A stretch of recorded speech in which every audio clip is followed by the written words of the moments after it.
Hai Sobat Kecepikong 1996. Apa kabar semuanya? Oke, balik lagi di video lainnya guys. Coba jawab jujur ya. Pernah nggak sih baru deket sama seseorang, terus karena ngerasa nyaman, kamu malah cerita semuanya? Iya, semuanya. Masa lalu diceritain, trauma diceritain, mantan diceritain, keluarga diceritain. Pokoknya apa aja keluar. Alasannya, kan biar dia kenal aku apa adanya. Nah, itu tuh yang banyak orang nggak sadar. Serius deh. Nggak semua hal harus diceritain. Dan bukan karena kamu harus jadi orang yang penuh rahasia. Bukan itu. Tapi karena ada bedanya antara being honest, alias jujur, sama oversharing, yaitu kebanyakan buka semua isi kepala ke orang yang bahkan belum tentu bakal stay di hidup kamu. Yang lucunya gini, pas lagi suka sama seseorang, logika tuh sering libur. Iya kan? Rasanya pengen cerita terus. Pengen dia tahu semuanya biar ngerasa deket. Padahal, belum tentu dia butuh tahu semuanya. Dan yang lebih parah lagi, belum tentu dia layak buat tahu semuanya. Ini juga bukan cuma kejadian di cewek. Cowok juga sama aja. Baru dapat perhatian dikit, langsung curhat satu season kehidupan. Ujung-ujungnya, pas hubungan gak jadi, malah nyesel sendiri. Kok dulu gue ngomong sebanyak itu ya? Nah, dah telat. Makanya di video ini kita bakal bahas 5 hal yang kelihatannya sepele. Bahkan mungkin kamu mikir, masa sih ini nggak boleh diomongin? Eits, tunggu dulu. Bukan nggak boleh, tapi ada waktu, ada porsinya, dan ada orang yang memang pantas buat dengar cerita itu. Karena percaya deh, menjaga sedikit misteri itu bukan berarti main game atau pura-pura jual mahal. Beda. Jauh bedanya. Itu namanya tahu batasan dan tahu cara melindungi diri sendiri.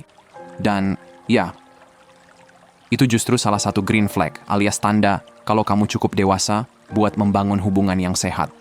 Oke, let's break it down teman-teman. Yang pertama, jangan terus-terusan ngomongin rasa insecure sama penampilan kamu.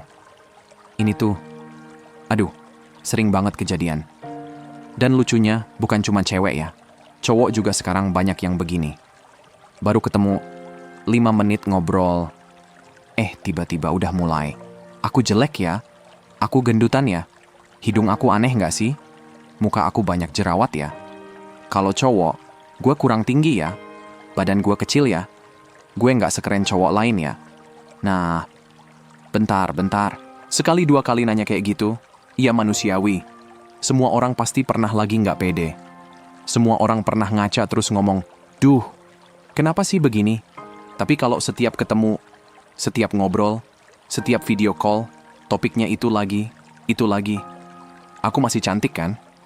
Masih ganteng kan? Serius? Yakin? Beneran? Nggak bohong? Waduh, capek.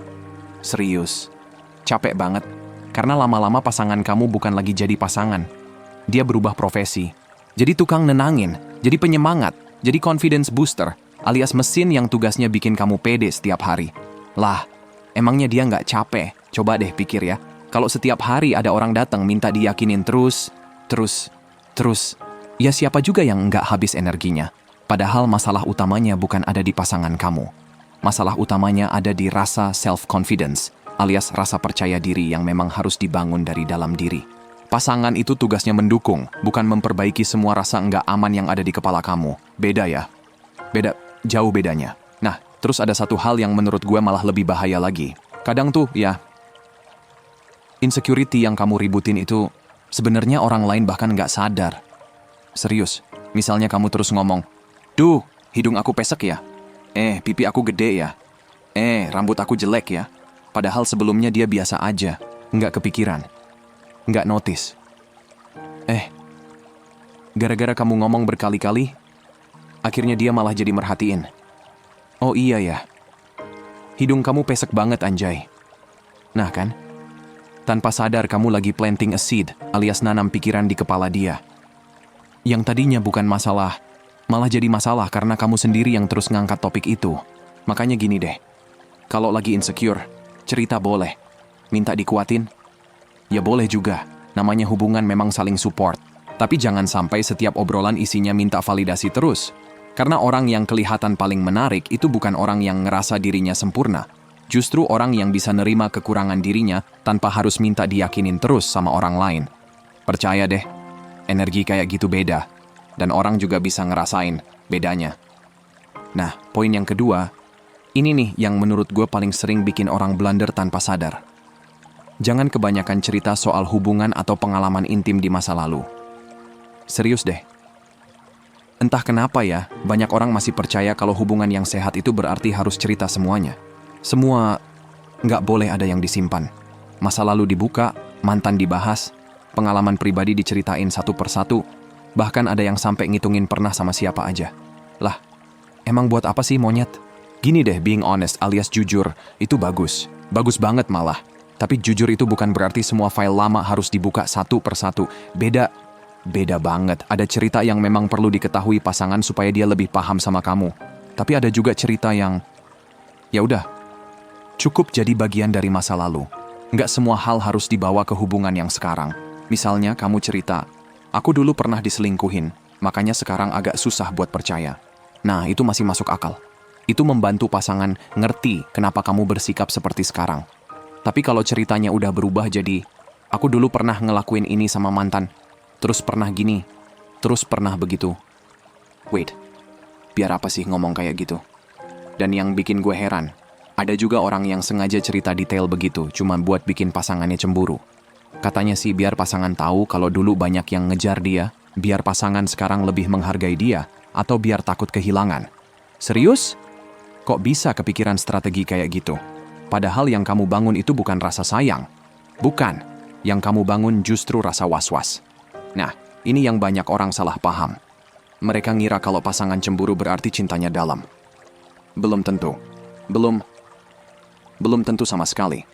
Karena jealousy, alias rasa cemburu, seringkali lahir dari rasa takut. Takut dibandingin, takut kalah, takut diganti, bahkan kadang cuma karena ego dan rasa memiliki. Itu bukan otomatis tanda kalau hubungan kalian makin kuat. Kalau kamu sengaja bikin pasangan cemburu terus berharap dia bakal makin sayang, ya mungkin aja berhasil. Tapi yang berhasil dibangun bukan hubungan yang lebih sehat. Yang berhasil dibangun malah hubungan yang lebih capek. Capek banget. Terus ada satu hal lagi yang menurut gue penting banget. Coba deh pikir ya, misalnya pasangan kamu selama ini nggak pernah kepikiran soal masa lalu kamu. Dia santai aja. Dia fokus sama hubungan yang lagi dijalanin sekarang. Kamu malah cerita panjang lebar, detail lagi, lengkap lagi. Nah kan, sekarang siapa yang bikin dia mulai ngebayangin semua itu? Ya, kamu sendiri. Otak manusia tuh unik. Sekali dikasih gambaran, apalagi gambaran yang detail, susah buat dihapus. Susah. Serius. Susah. Bukan karena dia sengaja pengen terus nginget, tapi memang otak kita bekerja kayak gitu. Makanya transparansi, alias keterbukaan, itu harusnya bikin pasangan makin percaya sama kamu. Bukan malah ninggalin bayangan yang muter terus di kepala mereka setiap kali lihat kamu. Dan ini berlaku buat cowok maupun cewek ya. Kalau kamu cowok, nggak usah sok keren dengan cerita pengalaman masa lalu cuman buat kelihatan laku. Atau sok jantan jadi penjahat kelamin. Serius deh, itu nggak bikin kamu kelihatan lebih menarik. Malah kadang bikin pasangan jadi ilfeel. Kalau kamu cewek juga sama. Nggak perlu merasa semua detail harus diceritain atas nama kejujuran. Karena hubungan yang dewasa itu bukan soal siapa yang paling banyak buka masa lalu, tapi siapa yang sama-sama fokus ngebangun masa depan. Jadi sebelum ngomong, coba tanya diri sendiri dulu. Ini gue cerita karena memang bakal bikin hubungan bakal lebih sehat, atau cuma karena gue ngerasa nggak enak kalau ada yang nggak diceritain. Karena gini, ada hal-hal yang memang lebih baik tetap jadi pelajaran hidup. Nggak perlu dijadiin bahan obrolan setiap kali mulai hubungan baru, oke? Nah, poin yang ketiga, ini juga penting banget. Jangan semua drama keluarga kamu dibawa ke pasangan. Serius deh, jangan semuanya. Gini ya, setiap keluarga pasti punya masalah. Mau keluarga kamu kelihatannya harmonis, keluarga dia kelihatannya adem ayem, percaya deh. Di balik pintu rumah masing-masing pasti ada aja ceritanya. Ada yang ribut sama orang tua, ada yang kesel sama kakak, adik, om, tante, segala macem. Itu tuh normal. Yang nggak normal itu kalau setiap ada masalah, orang pertama yang kamu cari buat curhat, ya pasangan terus. Terus setiap hari isinya begitu. Misalnya hari ini kamu cerita, mama aku nyebelin banget. Besok gantian, papa aku bikin kesel. Minggu depan, kakak aku ngomongnya nyakitin. Lama-lama pasangan kamu itu kenal keluarga kamu bukan dari pengalaman dia sendiri, tapi dari semua cerita negatif yang kamu kasih. Nah, coba deh pikir ya. Menurut kamu, kesan apa yang bakal kebentuk di kepala dia? Padahal bisa aja seminggu kemudian kamu sama keluarga udah baikan, udah ketawa-ketawa lagi, udah makan bareng lagi. Tapi pasangan kamu, belum tentu. Dia masih nyimpen semua cerita yang dulu kamu omongin. Jadi pas ketemu keluarga kamu, dia malah jadi waspada sendiri. Dikit-dikit mikir, ini yang dulu bikin kamu nangis ya? Ini yang dulu ngomong kasar itu kan? Nah kan? Tanpa sadar kamu yang nanam sudut pandang itu di kepala dia. Makanya nggak semua konflik keluarga harus dijadiin bahan curhat ke pasangan. Iya sih, kalau lagi emosi rasanya pengen cerita aja. Pengen ada yang dengerin, pengen ada yang belain. Wajar. Tapi tahan bentar, coba tanya diri sendiri dulu. Aku cerita ini karena dia memang perlu tahu, atau karena aku cuma lagi kesel sekarang? Itu beda. Beda jauh bedanya. Menurut gua, justru disinilah pentingnya punya support system, alias lingkaran orang-orang yang memang bisa jadi tempat cerita. Bisa sahabat, saudara, sepupu, atau orang yang memang ngerti dinamika keluarga kamu dari dulu. Kenapa? Karena mereka tahu konteksnya. Mereka tahu siapa yang lagi emosi, siapa yang memang sifatnya begitu, siapa yang nanti juga bakal baikan. Jadi mereka nggak langsung ngejudge cuma dari satu cerita. Sedangkan pasangan, belum tentu punya gambaran selengkap itu. Yang dia tahu ya cuma dari versi cerita kamu. Makanya kalau setiap minggu yang masuk ke telinga dia isinya keluhan, ya jangan heran kalau lama-lama pandangan dia ke keluarga kamu ikut berubah. Dan ini berlaku buat cowok maupun cewek ya. Kalau kamu cowok, jangan sedikit-sedikit cerita jelek soal keluarga ke pasangan cuma karena lagi emosi. Kalau kamu cewek juga sama. Nggak semua masalah di rumah harus langsung dibawa ke hubungan. Karena begitu sebuah cerita keluar, kamu nggak bisa ngatur lagi gimana orang lain menyimpannya di kepala mereka. Hubungan yang sehat itu bukan berarti pasangan harus jadi tempat buat semua hal. Semua unek-unek, semua masalah, semua kekecewaan ditumpahin ke satu orang. Waduh, capek. Serius, capek banget. Pasangan itu memang tempat pulang, iya. Tapi bukan berarti dia harus jadi tempat sampah buat semua emosi yang lagi numpuk. Jadi sebelum curhat, biasain berhenti sebentar. Coba pikir ya, ini memang sesuatu yang perlu dia tahu. Atau aku cuma butuh meluapkan emosi sesaat. Karena kadang yang kamu anggap cuma curhat 5 menit, justru bisa ninggalin kesan yang bertahan bertahun-tahun di kepala pasangan. Nah, poin yang keempat, ini yang menurut gue paling bahaya kalau udah mulai kejadian. Jangan kasih lihat seberapa besar seseorang bisa mengendalikan emosi kamu. Serius deh. Gini ya, suka sama seseorang itu wajar. Deg-degan, excited, senyum-senyum sendiri habis ngobrol, itu manusiawi banget. Mau cewek mau cowok, sama aja. Yang jadi masalah itu, kalau kamu mulai nunjukin bahwa mood kamu udah sepenuhnya tergantung sama perhatian dia. Nah, itu beda cerita. Beda. Jauh bedanya. Misalnya kamu ngomong, aku nggak bisa tidur kalau nggak habis ngobrol sama kamu. Atau, dari tadi aku ngecek HP terus nunggu chat kamu. Atau, aku baru lega setelah kamu nelpon. Bahkan ada yang sampai bilang, aku hampir ngechat kamu lagi tadi. Nah, coba deh pikir ya. Tanpa sadar kamu lagi ngasih pesan, perhatian kamu nentuin keadaan emosiku. Dan ini sering banget terjadi pas fase PDKT atau hubungan yang belum jelas arahnya. Baru kenal bentar, baru intens chatting beberapa minggu. Hidupnya udah ikut naik turun tergantung dia balas chat atau enggak. Kalau dibalas cepat, langsung happy. Kalau lama, langsung overthinking. Kalau dia hilang sehari, langsung ngerasa ada yang salah sama diri sendiri. Waduh, capek. Serius, capek banget. Nah, gue kasih contoh yang sering kejadian ya.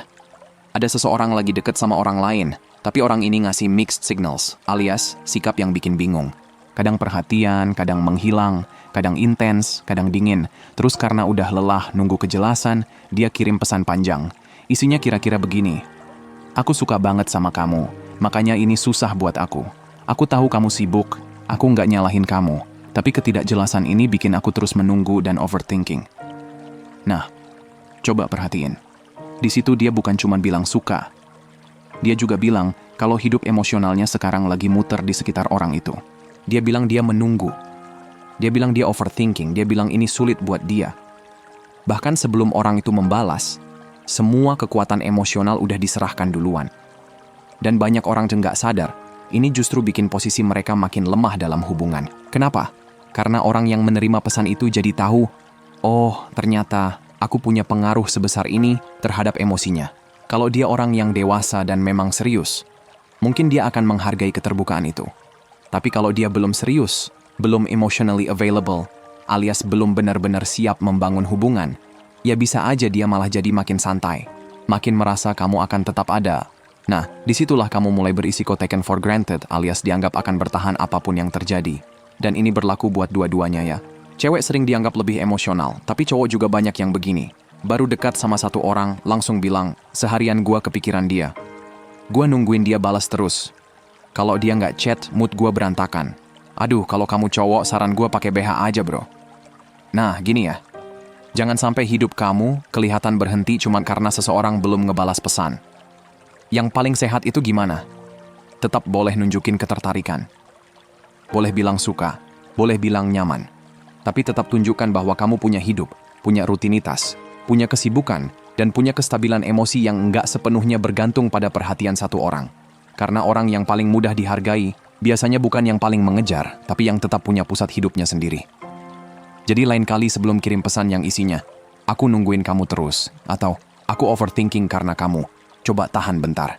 Tanya diri sendiri, aku lagi jujur soal perasaanku, atau aku tanpa sadar lagi menyerahkan kendali emosiku ke orang ini? Karena percaya deh, menunjukkan rasa suka itu bagus. Tapi menunjukkan bahwa kebahagiaan kamu sepenuhnya tergantung pada perhatian dia. Nah, itu yang sering jadi awal hubungan yang nggak seimbang, oke? Nah, poin yang terakhir, ini juga sering banget kejadian. Jangan bawa semua omongan teman masuk ke dalam hubungan kamu. Serius deh, jangan. Gini ya, curhat ke teman itu boleh. Wajar. Kadang kita lagi kesel, lagi bingung, lagi butuh didengerin. Semua orang juga pernah ada di posisi itu. Tapi, gini ya, curhat itu satu hal. Jadi kurir yang nyampein semua omongan teman ke pasangan? Nah, itu beda cerita. Beda, jauh bedanya. Ini nih yang kadang bikin gue heran. Kok ya ada orang yang habis curhat ke temannya, terus besoknya langsung ngomong ke pasangan, teman aku bilang kamu nggak pernah ngertiin aku. Atau, kata sahabat aku, kamu itu red flag. Lah, apaan sih astaga? Emangnya hubungan kalian sekarang isinya berdua? Bertiga? Atau serombongan? Kok semua suara orang luar ikut dibawa masuk? Dan yap, begitu kamu ngomong kayak gitu, yang tersinggung bukan cuma pasangan kamu. Dia juga bakal mulai punya penilaian ke teman kamu. Ujung-ujungnya jadi canggung. Jadi nggak enak. Bahkan bisa muncul rasa nggak suka. Padahal sebelumnya mereka biasa aja. Nah kan? Masalah baru lagi. Belum lagi kebiasaan yang menurut gue lebih nyebelin. Ngebandingin pasangan sama pasangan orang lain. Pacar sahabat aku selalu jemput. Suami kakakku romantis banget. Istri teman kantor kamu aja perhatian terus. Ya terus? Serius? Ya terus? Emangnya hubungan orang lain bisa disalin terus ditempel ke hubungan kamu? Kan nggak bisa. Setiap hubungan itu beda. Cara orang menunjukkan sayang beda. Cara orang menyelesaikan masalah juga beda. Jadi kalau kamu sibuk ngebandingin, yang muncul bukan rasa dihargai. Yang muncul malah tekanan. Lama-lama pasangan kamu ngerasa, kok apapun yang aku lakuin selalu kalah sama cerita orang lain? Capek nggak? Ya capek lah. Capek banget. Nah, ada satu hal lagi yang menurut gue penting banget buat dipahami. Teman itu memang sayang sama kamu. Makanya mereka pengen ngebela kamu, itu wajar. Tapi bukan berarti semua nasihat mereka harus langsung kamu telan mentah-mentah. Kok bisa ya banyak orang lebih percaya omongan teman yang cuma denger cerita 5 menit daripada ngobrol langsung sama pasangannya sendiri? Coba deh pikir ya. Teman kamu cuma tahu versi cerita dari kamu. Mereka nggak lihat kejadian dari awal sampai akhir. Mereka nggak tahu apa yang sebenarnya terjadi. Belum lagi kalau teman yang ngasih saran itu, ya maaf nih, hubungan dia sendiri aja berantakan. Lah, terus kenapa nasihatnya dijadiin pegangan? Makanya sebelum ngomong, sebelum nyampein komentar negatif dari teman ke pasangan, berhenti dulu sebentar. Tanya diri sendiri, kalau aku ngomong ini, emang bakal nyelesain masalah? Atau malah nambah masalah? Karena jujur aja, banyak hubungan yang tadinya baik-baik aja, malah retak gara-gara terlalu banyak campur tangan orang luar. Dan ini berlaku buat cowok maupun cewek ya. Kalau kamu cowok, jangan sedikit-sedikit ngomong, teman gue bilang kamu begini. Kalau kamu cewek juga sama. Jangan semua pendapat sahabat harus dibawa ke hubungan. Karena pada akhirnya, yang jalanin hubungan itu kamu sama pasangan kamu. Bukan teman kamu. Bukan tongkrongan kamu. Bukan juga netizen yang sibuk ngasih komentar. Oke, sebagai penutup guys. Kalau dari 5 poin tadi kita tarik benang merahnya, sebenarnya pesannya simple. Hubungan yang sehat itu bukan hubungan yang semua hal harus diumbar. Bukan juga hubungan yang semua unek-unek harus langsung diucapin saat itu juga. Justru hubungan yang sehat itu dibangun sama orang-orang yang tahu kapan harus bicara, tahu apa yang memang perlu dibahas, dan tahu mana yang kalau diomongin malah bikin keadaan makin keruh. Jadi jangan salah paham ya. Menyimpan sesuatu bukan berarti bohong. Milih kata-kata juga bukan berarti manipulatif. Itu namanya punya kebijaksanaan dalam berkomunikasi.